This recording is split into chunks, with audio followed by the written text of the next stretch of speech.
jurnalis VOA Helmy Yohanes langsung dari Arlington, Virginia. Helmy, bagaimana rencana pengambilan sumpah jabatan Presiden Joe Biden pada Rabu besok serta situasi keamanan di sana seperti apa, Helmy? Iqbal dan pemirsa Metro TV, ya memang inaugurasi Presiden Amerika kali ini akan tampak sangat berbeda ya dengan pelantikan presiden-presiden sebelumnya ya, karena yang ini berlangsung di tengah pandemi COVID dan juga keamanan yang memang sangat ketat yang seperti Anda katakan tadi menyusul adanya penyerbuan ya ke gedung Kongres oleh sebagian dari pendukung Presiden Trump pada 2 pekan lalu. Presiden Joe Biden, maksud saya presiden terpilih saat ini Joe Biden yang akan dilantik besok itu sudah memang meminta acara lebih disederhanakan dengan jumlah undangan yang terbatas dan mereka juga harus duduknya menjaga jarak ya selama upacara berlangsung. Pengambilan sumpah jabatan presiden sendiri ini akan berlangsung di luar gedung Capitol tepat pada tengah hari Rabu esok siang waktu Amerika. Kemudian dilanjutkan dengan pidato kemenangan pelantikan oleh presiden baru yang itu biasanya berkisar soal agenda yang diusungnya selama menjabat 4 tahun ke depan ya. Presiden terpilih Joe Biden diperkirakan akan menyerukan rakyat Amerika untuk bersatu kembali menyusul panasnya Pilpres yang membuat keterbelahan. Biasanya memang ada ratusan ribu orang ya yang datang dari seluruh Amerika. Misalnya pada waktu pelantikan Obama itu bahkan sampai 1,8 juta orang yang datang untuk ikut secara langsung menyaksikan pelantikan presiden. Ini biasanya mereka berkumpul di alun-alun Washington DC, The National Mall. Iqbal pernah ke sana juga.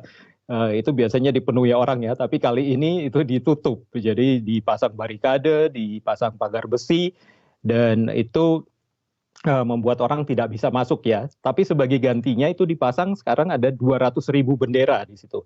200.000 bendera itu untuk mewakili para pengunjung yang biasanya datang dari 50 negara bagian dan 6 teritori Amerika ya.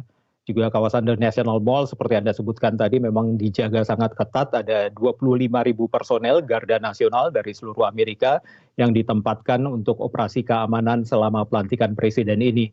Itu menyusul peringatan ya dari Badan Penyidik Federal Amerika, FBI, yang mewaspadai adanya kemungkinan demo bersenjata ya.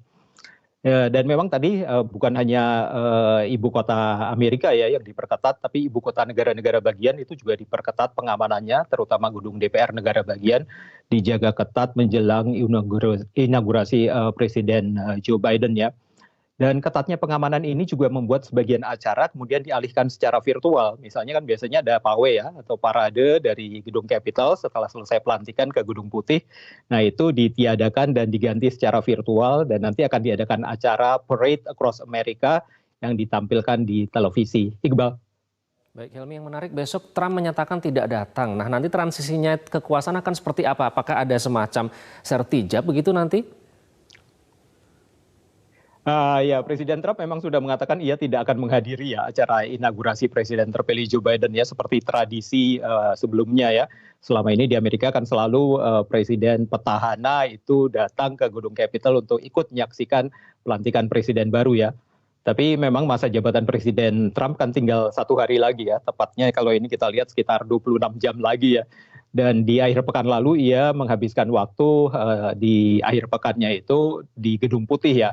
Dan tidak muncul di publik ya, sejumlah pengamat memperkirakan ia itu sedang mempersiapkan sejumlah pengampunan semacam grasi atau amnesti ya kalau di Indonesia menjelang akhir jabatannya. Dan Presiden juga diperkirakan menyiapkan diri untuk sidang pemaksulan di Senat karena pengacaranya Rudy Giuliani itu muncul di Gedung Putih pada akhir pekan lalu. Mengenai peralihan kekuasaan sendiri di Amerika tidak ada ya serah terima jabatan ya. Tradisinya memang presiden terpilih itu biasanya diterima oleh presiden petahana di Gedung Putih itu di pagi harinya sebelum mereka menuju ke Gedung Capitol untuk ikut menyaksikan ya pelantikan presiden yang baru. Itu tepat pada tengah hari 20 Januari itu biasanya. Tapi tradisi itu kan tidak terjadi pada kali ini karena Trump mengatakan meskipun ia berkomitmen terhadap jalannya transisi kekuasaan tapi ia tidak datang dan yang akan datang adalah wakil presiden Mike Pence itu akan hadir dalam acara inaugurasi besok. Presiden Trump sendiri dijadwalkan meninggalkan Gedung Putih besok Rabu pagi ya waktu Amerika sebelum pelantikan dan akan berangkat dari Joint Base Andrews itu di dekat Maryland dan dikabarkan sempat meminta penghormatan militer gitu, tapi hal itu dibantah ya atau ditolak oleh pihak Depan Amerika, Pentagon. Jadi Presiden Trump dijadwalkan terbang terakhir dengan Air Force One itu menuju Palm Beach di Florida, dan kemudian ia akan ke Mar-a-Lago, itu resortnya di Florida, tempat ia akan menjadi tempat kediamannya setelah ia tidak menjabat. Itu dulu yang bisa kami laporkan, kembali ke Anda Iqbal. Baik, terima kasih Helmy Yohanes melaporkan langsung dari Virginia, Amerika Serikat.